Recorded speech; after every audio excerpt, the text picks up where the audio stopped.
Olá, seja bem-vindo de volta às nossas aulas aqui da Escola Charles Spurgeon Online. Sou o professor Felipe Prestes. Estamos aqui para mais uma das nossas aulas, falando sobre, especificamente, a questão aqui do artigo em relação às locuções genitivas, sendo ele um marcador de função. Beleza? Muito bem. Na última aula, a gente concluiu aqui a nossa tradução do texto do nosso aqui de 1 Coríntios 10, 16.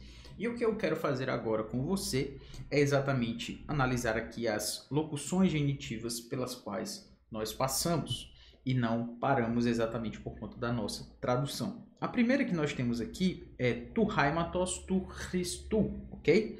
Nós temos aqui, ó, tu haimatos tu Christu. É uma locução genitiva simples, porque conhecida, né? O sangue de Cristo, ok? Tu haimatos, tu Christu. Mas basicamente o que eu quero chamar a sua atenção é o seguinte: aqui nós temos a construção genitiva, a locução genitiva. Uma locução é um grupo de palavras que se une ali com um significado. Então nós temos o substantivo núcleo. O que é o substantivo núcleo, professor? É aquilo que recebe a atribuição do seu substantivo genitivo. Então, o substantivo núcleo recebe a atribuição. Qual é a atribuição? Qual é a colocação? Qual é a descrição? Qual é a adjetivação desse genitivo em relação ao seu substantivo núcleo? Nesse caso, nós temos o sangue. O sangue é um substantivo que indica algo genérico. Pode ser o meu sangue, pode ser o seu sangue, pode ser o sangue da rua, pode ser o sangue do cavalo, o sangue do porco, o sangue do cachorro, sei lá. Mas, neste caso, nós não estamos falando de qualquer sangue, nem do sangue de qualquer pessoa. Nós estamos falando do sangue do Christu, do haimatos, do Christu, o sangue de Cristo. E nesse caso, nós utilizamos um substantivo genitivo para indicar essa atribuição. Por isso que nós temos o substantivo núcleo e o substantivo genitivo. Além disso, obviamente, nós temos dois artigos que marcam essa construção genitiva aqui, como você pode perceber. Então, exatamente nós tendo o fato de que nós temos dois artigos aí, apresenta o fato de que a locução genitiva está sendo colocada em foco. Aí, nesse caso, se nós temos um artigo no começo da locução genitiva, nós vamos ter no final também. Ou não tem artigo, ou tem artigo nos dois. Normalmente é assim. Raríssimas exceções vão ser as em que nós vamos ter artigo em um substantivo núcleo, por exemplo, e não ter artigo no substantivo genitivo. Beleza. Mas aí, além disso, né, nós temos também o corpo de Cristo, certo? Nesse caso, nós temos tu somatos, tu somatos, tu somatos, tu somatos, tu Christu. Professor, tu somatos, tu Christu.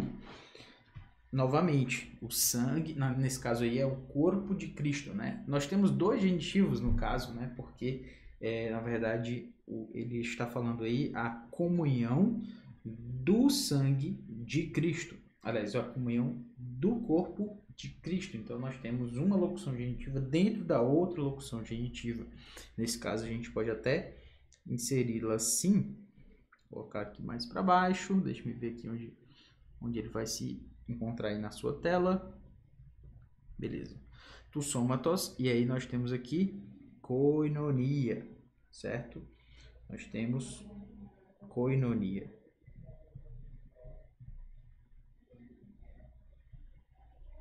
Koinonia. E nesse caso, a koinonia é a koinonia do corpo, tu somatos, tu Christu. E nesse caso aqui, esse substantivo acaba gerando aqui a atribuição do corpo, é o corpo de Cristo.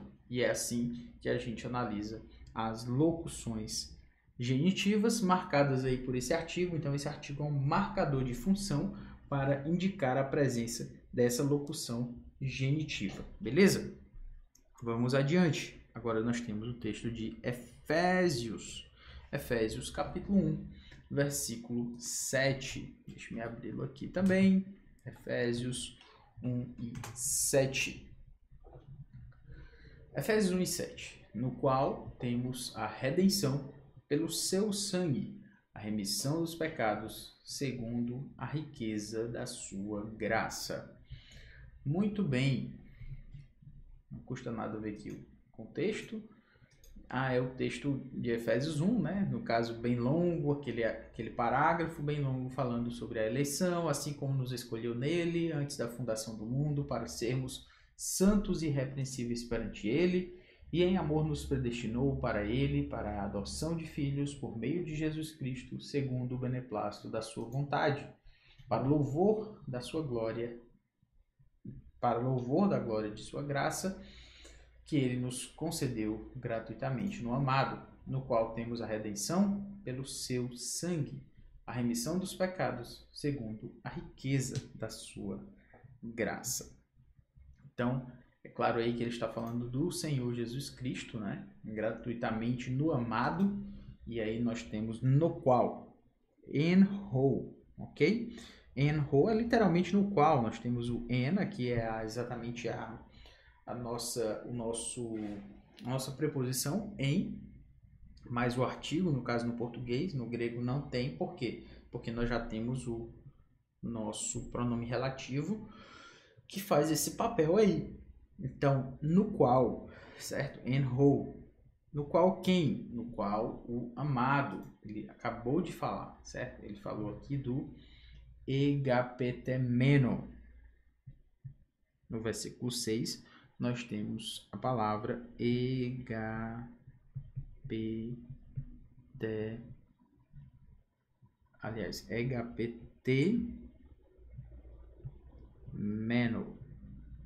ok?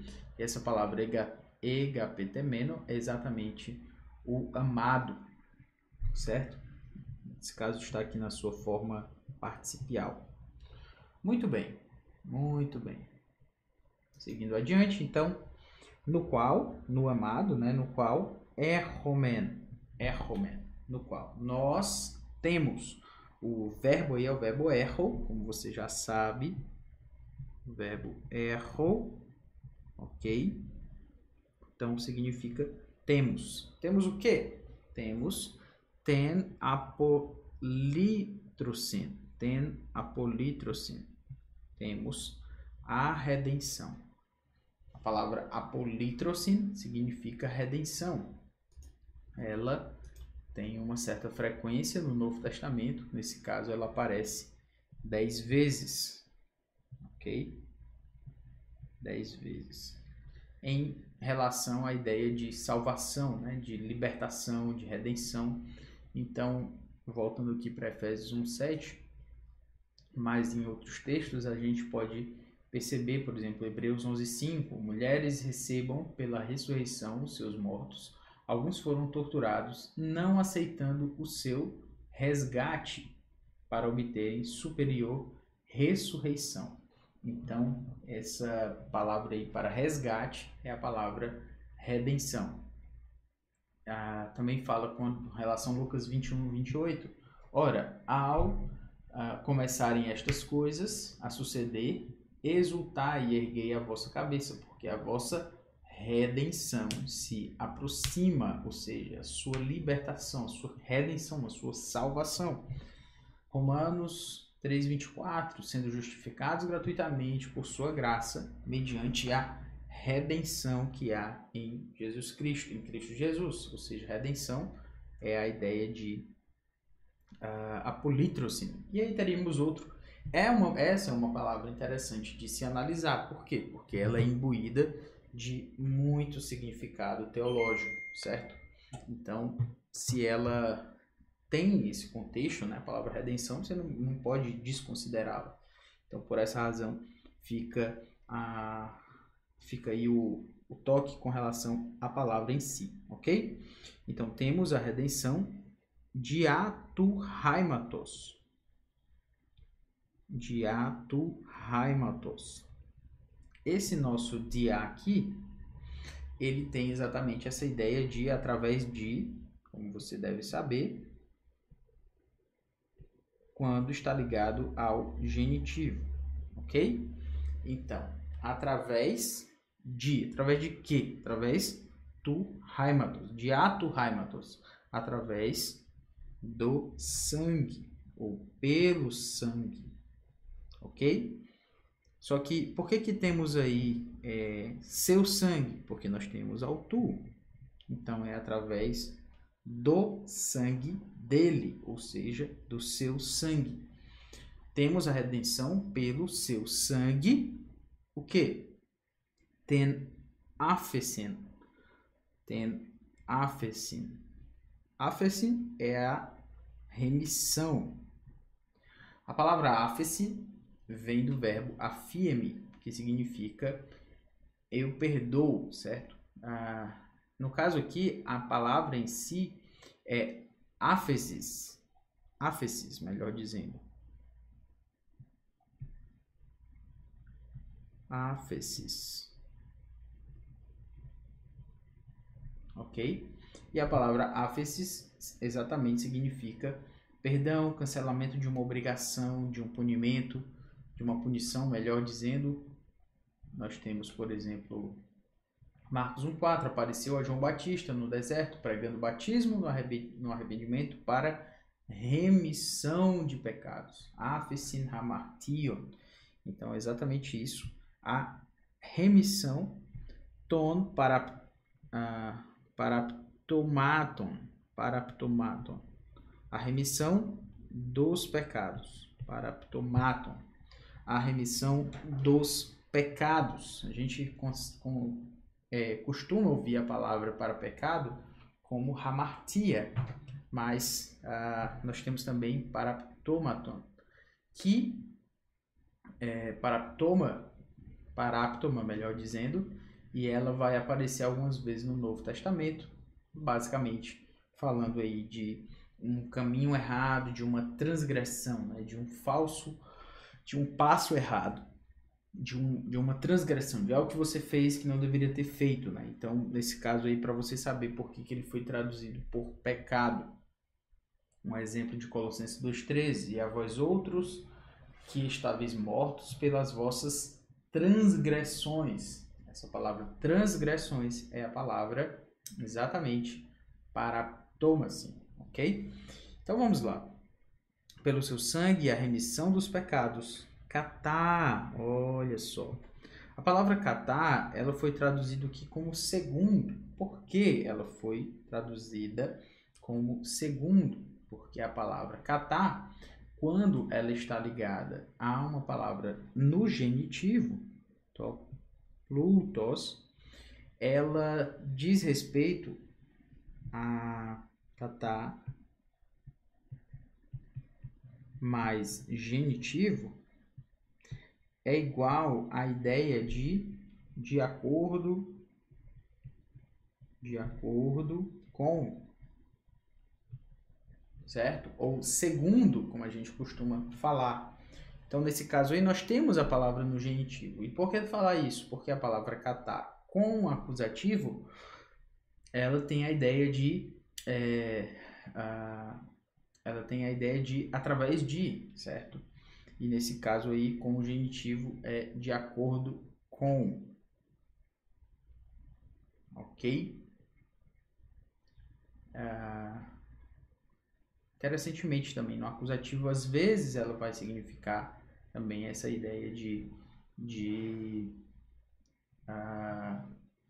contra ou algo semelhante. Mas vamos lá. Então, katá mais genitivo de acordo com, nesse caso, de acordo com o segundo a, tu plutos, a riqueza, tes charitos, a riqueza da graça, tes charitos autu, a graça dele ou da sua graça. Então, nós temos a redenção de tu haimatos, pelo sangue autu, pelo sangue dele, pelo seu sangue. Tenafesin, a remissão, ton, para tomaton, a remissão dos pecados. E aqui, novamente, a gente vai encontrar a nossa construção genitiva. Nesse caso aqui,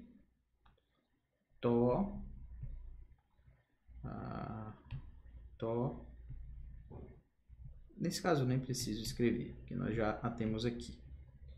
Nós temos to plutos tes charitos. Professor, to plutos tes charitos, a riqueza da graça. Nesse caso, nós temos dois artigos, ok? Nós temos o substantivo núcleo e o substantivo genitivo. Toda locução genitiva tem esses dois elementos. Substantivo núcleo, substantivo genitivo. Quem é o substantivo núcleo aqui? O substantivo núcleo é aquele que recebe a atribuição do genitivo. Então, o substantivo núcleo é plutos, a riqueza.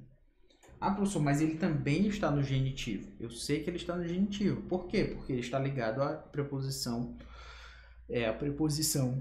catá. E a preposição catá precisa reger palavras nos casos que ela assim requer. Então, a riqueza e aí da graça. A riqueza da graça. Da graça vai o quê? Vai atribuir. Que riqueza é essa? É a riqueza da graça. Então, ele atribui uma característica a essa riqueza. Não é uma riqueza qualquer. É a riqueza da graça ao tu. Desculpe. A riqueza da graça ao tu. Riqueza da graça dele. Beleza? Muito bem. Então, segundo, a riqueza da graça dele ou a riqueza da sua graça. Lembrando também que os artigos estão aqui para marcar essa locução genitiva. Por isso que ele é um marcador de função, e eles estão aqui. Novamente, se nós temos artigo no substantivo núcleo, também vamos ter um artigo no substantivo genitivo. Beleza? Muito bem. Tocamos nesses pontos. Deixe-me seguir adiante aqui. Temos agora o texto de Hebreus 10, 23. O texto de Hebreus 10, 23... ele traz para a gente o seguinte: guardemos firme a confissão da esperança, sem vacilar, pois quem fez a promessa é fiel. Ora, katerhomen. Guardemos firme, né? Guardemos firme. Essa palavra katerhomen é o verbo katerho. O verbo katerho é esse de manter, ok? Manter. Segurar, ok? Hold fast, né? Segurar.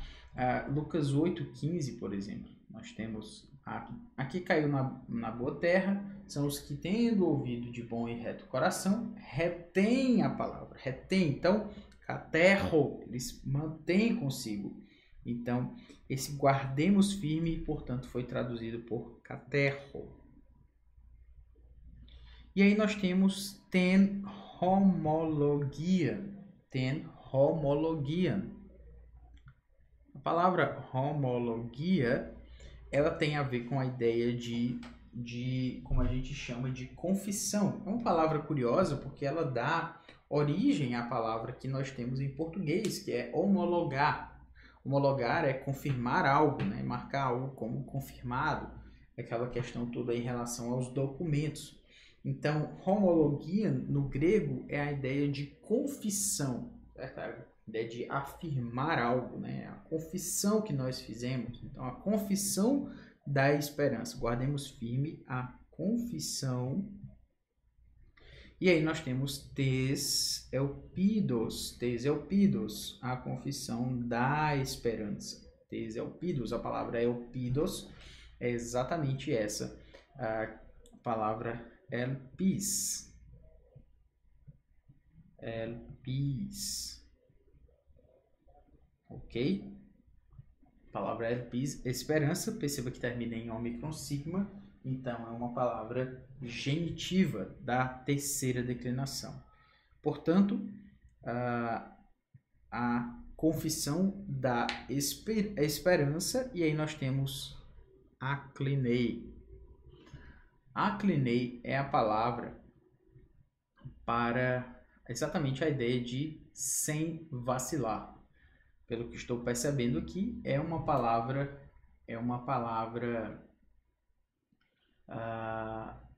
rapax legumina, olha aí. Rapax legumina. Ou seja, ela só aparece uma vez no Novo Testamento, sem vacilar. Não tem muito mistério com relação a isso, certo? Mas só o fato de que ele vai aparecer aí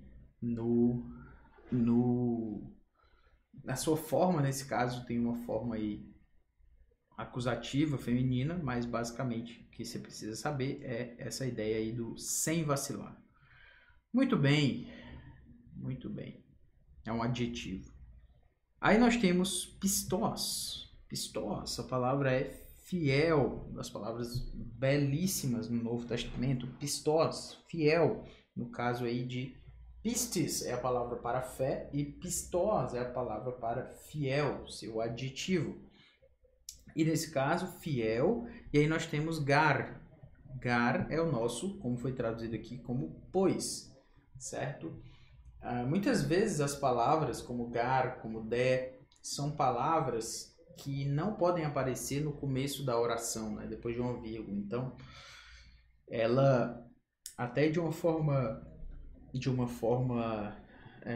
a expectativa seria que ela aparecesse no começo porque é um pois, mas como falei, ela muitas vezes não pode aparecer essas palavras. Então, palavras enclíticas, né? Então, por isso ela aparece aí logo depois. Mas de qualquer forma, gar, pistos gar, fiel, pois ou pois, ho epangeilamenos. Epangeilamenos. Essa é mais um exemplo. Esse é mais um exemplo. Quem faz a promessa? Você consegue notar que quem faz a promessa, toda essa expressão aí, ela foi traduzida a partir de duas palavras no grego. Duas palavras no grego, quatro palavras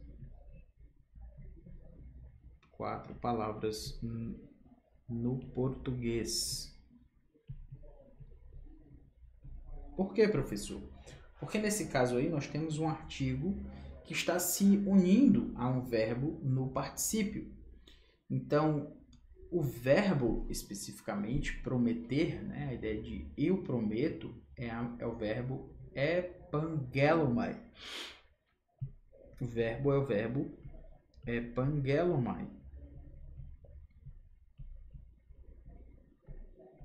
Ok? E se o verbo é epangelomai, eu prometo, eu faço uma promessa, eu ofereço uma promessa, então epangeilamenos está aí na sua forma de particípio. Então é aquele que fez a promessa, é um particípio aoristo. Então, por isso aqui ele vai acabar traduzindo toda essa parte aí. Quando nós temos um artigo mais particípio no grego, nós vamos traduzir isso como aquele que mais verbo. Ok?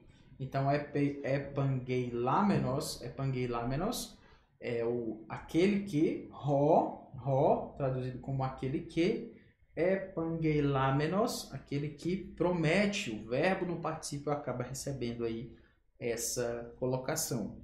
Então, por isso é que nós temos quem fez a promessa, pistós, ok? Pistós é fiel. Professor, por que é fiel? Porque nós temos a posição predicativa aqui, ó. Mas isso é assunto para a próxima aula. Ok? É isto. Próxima aula eu explico melhor a parte da disposição predicativa. Por enquanto ficamos por aqui. Grande abraço e até mais.